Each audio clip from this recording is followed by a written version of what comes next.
आपला स्वभाव हा एखाद्या लहान मुलाप्रमाणे असतो. लहान मुलाला उड्या मारू नको सांगितलं की त्याला जास्त उड्या माराव्याशा वाटतात.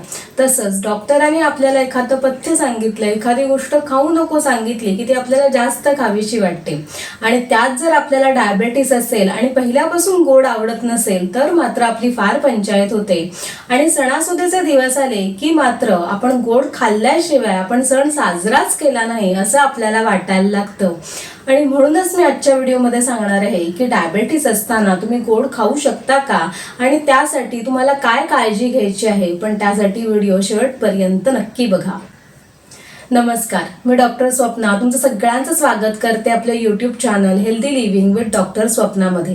जर तुम्हाला आहार, आरोग्य, आयुर्वेद या विषयासंदर्भातले माहितीपूर्ण व्हिडिओ बघायला आवडत असतील तर चॅनलला आजच सबस्क्राईब करा, बेल आयकॉन दाबा, म्हणजे मी व्हिडिओ अपलोड केला की त्याचं नोटिफिकेशन तुम्हाला हे मिळत राहील. फक्त गोड खाण्यामुळे डायबिटीस होतो का, तर असं नाहीये. गोड खाण्याबरोबर डायबिटीस होण्याची अनेक कारणं आहेत. मग गोड खाऊ नका असं डायबिटीसमध्ये आवर्जून का सांगितलं जातं, तर अर्थातच आपल्या रक्तामध्ये ग्लुकोजची लेवल ही जास्त वाढलेली असते. आणि अशा वेळेला तुम्ही डिरेक्टली ग्लुकोज जर खाल, म्हणजे असा कुठलाही पदार्थ खाल की ज्याच्यामध्ये साखर किंवा साखरेसारखे इतर पदार्थ आहेत, तर तुमच्या रक्तातली साखरेची पातळी अजून जास्त वाढणार आहे. आणि त्यात तुमचं हे जे साखर नियंत्रणात करण्याचं तंत्र हे थोडंसं बिघडल्यामुळे ती पातळी खूप जास्त वाढली जाते. आणि म्हणूनच डायबेटीस असलेल्या लोकांना गोड खाऊ नको असं आवर्जून सांगितलं जातं.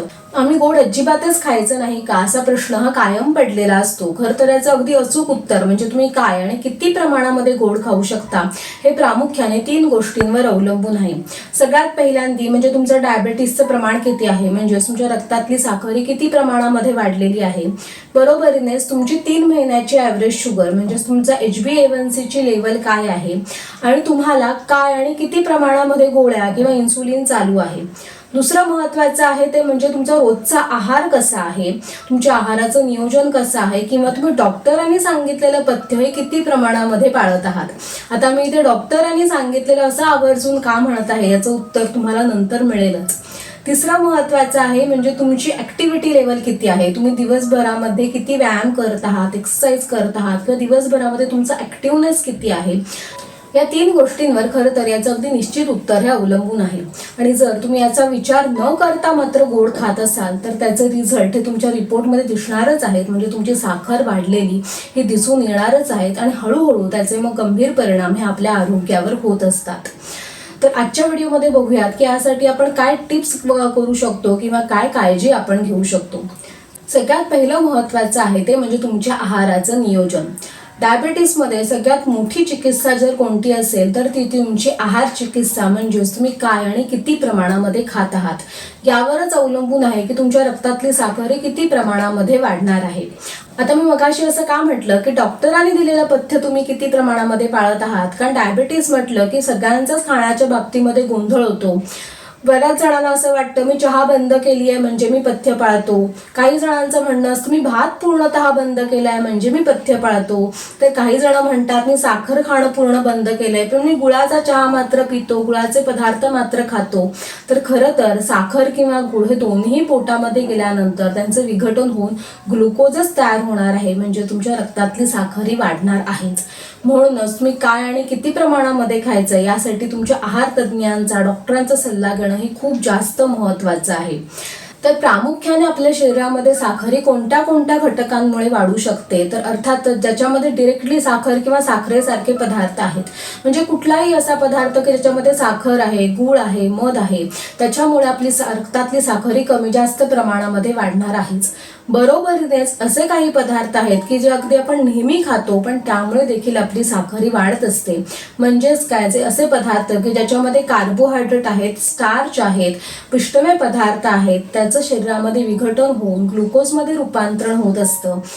तर हे कुठले पदार्थ आहेत, तर स्टार्च जास्त असणाऱ्या भाज्या आहेत, धान्य वर्गातले पदार्थ आहेत, म्हणजे चपाती आहे, भाकरी आहे, भात आहे, या सगळ्यामुळे तुमची शुगर ही कमी जास्त प्रमाणामध्ये वाढत असते, कारण त्याच्यामध्ये कार्बोहायड्रेट किंवा स्टार्च असतात. म्हणूनच तुम्ही जर एखादा गोड पदार्थ जर खात असाल तर तुमच्या दिवसभरामध्ये असणाऱ्या कार्बोहायड्रेटच्या इतर पदार्थांचं प्रमाण हे तुम्ही कमी केलं पाहिजे.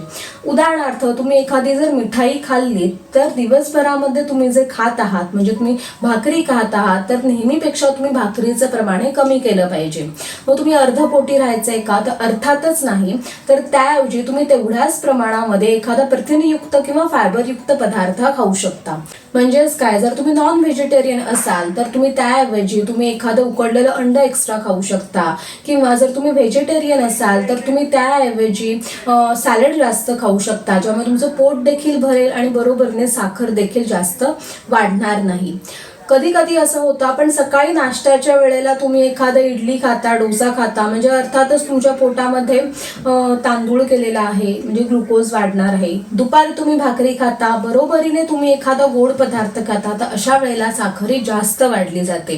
म्हणून अशा वेळेला आहाराचं नियोजन हे खूप महत्त्वाचं ठरतं. तुम्हाला जर माहिती आहे की उद्या सण आहे, मी काहीतरी गोड खाणार आहे, तर अशा वेळेला तुम्ही ब्रेकफास्टला काय बनवणार आहात, जेवणामध्ये किती भाकरी खाणार आहात याचा प्रमाण तुम्ही लक्ष देणं किंवा लक्षात ठेवणं हे खूप जास्त महत्त्वाचं आहे.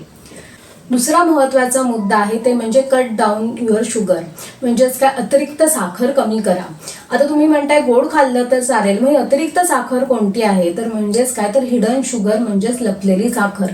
आपण दिवसभरामध्ये असे अनेक पदार्थ खात असतो की ज्यामध्ये साखर असते पण आपल्याला लक्षात देखील येत नाही. उदाहरणार्थ टोस्ट आहेत, बिस्किट आहेत, वेगवेगळे पॅकेट फूड आहे, तर याच्या मागे जर तुम्ही त्यांचे लेबल्स वाचून बघितलेत तर त्याच्यामध्ये साखर किंवा साखरेसारखेच इतर पदार्थ असतात की ज्यामुळे आपल्या रक्तातली साखरी वाढत असते. तर तुम्ही यासाठी लेबल्स समजून घेणं हे गरजेचं आहे. ह्याच्यासाठीचा व्हिडिओ मी अगोदरच बनवलेला आहे, त्याची लिंक डिस्क्रिप्शन बॉक्समध्ये आहे. जर तुम्हाला हे समजत नसेल किंवा तुम्हाला ते लक्षात येत नसेल तर सगळ्यात सोपा उपाय म्हणजेच पॅकेट किंवा प्रोसेस फूड जे काही आहे ते जास्तीत जास्त खाण्यामध्ये तुम्ही कमी करा. म्हणजे नक्कीच तुमच्या पोटामध्ये जी एक्स्ट्राची साखर जाते त्याचं प्रमाण हे नक्कीच कमी होऊन जाईल. बऱ्याच जणांना गोड खायला हे आवडत असतं पण काय खावं हे कळत नाही. अशा वेळेला तुम्ही नॅचरल शुगरचा वापर हा करू शकता. तर नॅचरल शुगर म्हणजेच काय, तर ड्रायफ्रुट्स झाले किंवा फळं झाली तर हे तुम्ही खाऊ शकता. अर्थातच फळं खाताना कुठली खायची आहेत यासाठीचा व्हिडिओ मी बनवलेला आहे, किंवा तुम्ही तुमच्या डॉक्टरांना देखील विचारू शकता. तुम्ही एखादं खजूर खाऊ शकता, अंजीर खाऊ शकता, काळे मनुके खाऊ शकता, तर ज्यामुळे तुम्हाला गोड खाण्याची इच्छा देखील तुमची पूर्ण होईल आणि साखर देखील जास्त वाढणार नाही. तुम्हाला चॉकलेट खावंसं वाटलं तर अशा वेळेला डार्क चॉकलेट खाऊ शकता, ज्याच्यामध्ये साखरेचं प्रमाण खूप कमी असतं. तर हे देखील तुम्ही किती प्रमाणामध्ये खायचं आहे, म्हणजे मी किती खजूर खाऊ शकतो, किती अंजीर खाऊ शकतो, हे तुमच्या डॉक्टरांना नक्की विचारून घ्या. म्हणजे जेव्हा जेव्हा तुम्हाला गोड खावंसं वाटेल तर तुम्ही तुम्ही त्याचा आस्वाद देखील घेऊ शकाल, बरोबरीनेच तुम्हाला साखर वाढण्याची चिंता देखील राहणार नाही. तिसरं महत्त्वाचं आहे ते म्हणजे यूज सबस्टिट्यूट. आता सबस्टिट्यूट म्हणजेच काय, तर तुम्ही शुगर फ्रीचं नाव हे नक्कीच ऐकलं असेल. तर जेव्हा कधी तुम्हाला एखादा गोड पदार्थ बनवायचा असेल तर अशा वेळेला तुम्ही स्टिविया किंवा मॉन्क फ्रूट यासारखे जे शुगर सबस्टिट्यूट मिळतात, म्हणजे ज्यामुळे तुमच्या पदार्थाला गोडी तर येते परंतु त्यामुळे ग्लुकोजचं प्रमाण हे वाढत नाही, तर याचा वापर तुम्ही करू शकता. उदाहरणार्थ तुम्हाला गाजर हलवा बनवायचा आहे तर तुम्ही साखरेऐवजी स्टिवियाचा वापर करू शकता. स्टिवियाची पावडर मिळते, ड्रॉप्स मिळतात, तर ते तुम्ही त्याच्यामध्ये वापरू शकता. तुम्ही ड्रायफ्रुट्सचा वापर करू शकता, म्हणजेच काय, तर खजूर वापरणे, काळे मनुके वापरणे, त्यामुळे देखील पदार्थाची गोडी वाढते. तुम्हाला जर करंजीचं सारण बनवायचं असेल तर तुम्ही खोबऱ्याबरोबर जर ड्रायफ्रुट्स घातले तर त्याची गोडी देखील वाढते. तर हे देखील तुम्ही करू शकता की ज्यामुळे तुम्हाला खूप जास्त तुमची ग्लुकोज वाढण्याचा धोका राहणार नाही, बरोबरीने तुम्हाला गोड पदार्थ देखील खाता येईल. ड्रायफ्रुट्सची वडी झाली, ड्रायफ्रुट्सचे लाडू झाले, हे पदार्थ तुमच्यासाठी खाण्यासाठी चांगले आहे तर ते देखील तुम्ही खाऊ शकता. चौथा आणि जो सगळ्यात जास्त महत्त्वाचा मुद्दा आहे ते म्हणजेच काय, तर प्रमाणाकडे लक्ष द्या. Portion size. गोडी ही थोडक्यातच असते. म्हणजेच काय, तुम्हाला फळं खायला सांगितले, ड्रायफ्रुट्स खायला सांगितले किंवा तुम्ही गोड पदार्थ खाऊ शकता असं डॉक्टरांनी सांगितलंय तर त्याच्या प्रमाणाकडे लक्ष देणं हे खूप जास्त महत्त्वाचं आहे. तुमच्या ग्लुकोजच्या लेवल्स किती आहेत त्यानुसार तुम्ही किती प्रमाणामध्ये काय खाऊ शकता हे खूप जास्त महत्त्वाचं आहे. तुम्ही सणासुदीचे दिवस आहेत म्हणून एखादा लाडू खात असाल, एखादी बर्फी खात असाल तर ते थोडक्या प्रमाणामध्येच खाणं हे महत्त्वाचं आहे. तुम्ही सण आहे म्हणून रोज बर्फी खायला लागला, त्याचं प्रमाण सारखं सारखं वारंवार व्हायला लागलं तर रिपोर्टमध्ये ते दिसणारच आहे आणि तुमची ग्लुकोज ही वाढणार आहे. त्यामुळे किती प्रमाणामध्ये काय खाताय हे लक्ष ठेवणं हे खूप महत्त्वाचं आहे. शेवटचा महत्त्वाचा मुद्दा आहे ते म्हणजे कीप मूव्हिंग, म्हणजेच काय तर एक्सरसाइज करणं हे महत्त्वाचं आहे.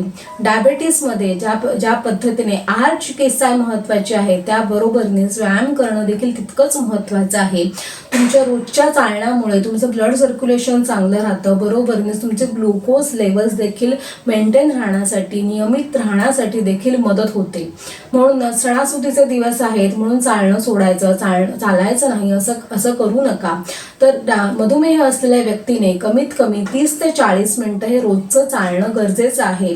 तुमच्या वयानुसार, तुमच्या शारीरिक क्षमतेनुसार तुम्ही हे चालणं ठेवू शकता. जर तुम्हाला एकाच वेळेला 40 मिनिटं 45 मिनिटं चालायला जमत नसेल तर अशा वेळेला तुम्ही दिवसभरामध्ये देखील सकाळी 20 मिनिटं, संध्याकाळी 20 मिनिटं असं देखील चालू शकता, ज्यामुळे तुम्हाला तुमची ब्लड ग्लुकोज लेवल आहे, तुमच्या रक्तातली साखर आहे ती नियंत्रणात राहण्यासाठी ही मदत होईल. ही सगळी काळजी जरी घ्यायची असेल, या सगळ्या टिप्स जरी मी सांगितलेल्या असतील तरी सगळ्यात महत्त्वाचं आहे ते म्हणजे तुम्ही गोड खाण्यापूर्वी तुमच्या डॉक्टरांचा किंवा आहार तज्ज्ञांचा सल्ला घेऊन तुम्ही किती प्रमाणामध्ये तुम्हाला काय खायचं एकदा नक्की विचारून घ्या. त्याबरोबरीनेच महत्त्वाचं आहे म्हणजे जर तुम्हाला जर इन्सुलिन चालू असेल किंवा काही कारणामुळे तुमचे शुगर लेवल जर जास्त वाढल्या असतील किंवा तुम्हाला डायबेटीसमुळे दुसरा काही त्रास होत असेल, जसं एखादं इन्फेक्शन आहे, तर अशा वेळेला गोड पूर्णतः टाळलेलं हे कधीही बरं आहे. किंवा त्याच्या अगोदर तुमच्या डॉक्टरांचा सल्ला आवर्जून घ्या, ज्यामुळे होणारे गंभीर परिणाम तुम्हाला टाळता येतील, तुम्हाला सणांचा आनंद घेता येतील आणि गोड देखील खाता येईल. तुम्हाला आजचा व्हिडिओ जर आवडला असेल किंवा गरजेचा वाटला असेल तर तुमच्या नातेवाईकांना हा नक्की शेअर करा. असेच अनेक माहितीपूर्ण व्हिडिओ बघण्यासाठी चॅनलला सबस्क्राईब करा, बेल आयकॉन दाबा, म्हणजे मी व्हिडिओ अपलोड केला की त्याचं नोटिफिकेशन तुम्हाला मिळत राहील. तुम्हाला काही शंका असतील तर मला कमेंट बॉक्समध्ये विचारा आणि तोपर्यंत हेल्दी राहा आणि हॅप्पी राहा. नमस्कार.